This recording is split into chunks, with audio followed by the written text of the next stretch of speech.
مفتی صاحب، رمضان میں نیکیوں کا اجر کیوں بڑھ جاتا ہے؟ بسم اللہ الرحمن الرحیم۔ اللہ تبارک و تعالیٰ قرآن حکیم میں فرماتا ہے فاستبقوا الخیرات، کہ نیکیوں میں سبقت اختیار کرو اور نیکیوں کی دوڑ میں آگے نکلو۔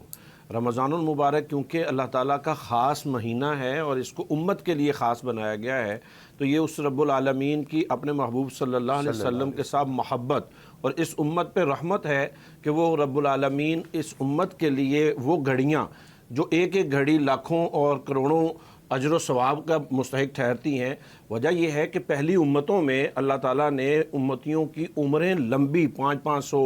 ہزار سال ان کی عمریں ہوا کرتی تھی۔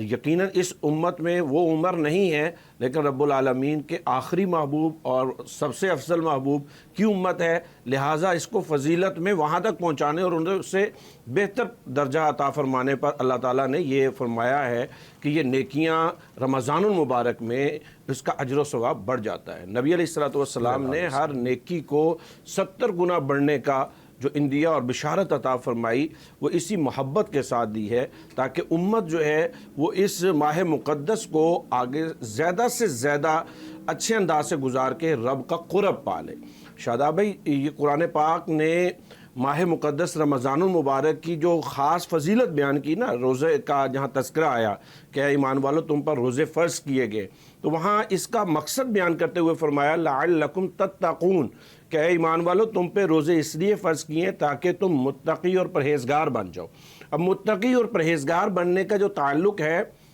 وہ جس عبادات کے ساتھ نہیں ہے، عبادات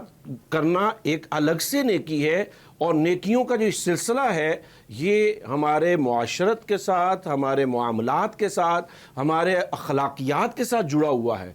ہمیں جو نیکیوں میں آگے بڑھنے کا حکم دیا گیا ہے، نیکیاں زیادہ کرنے کا حکم دیا گیا ہے، وہ دنیا کے تمام شعبہ زندگی میں جہاں جہاں ہم جس پلیٹ فارم پہ ہیں، جس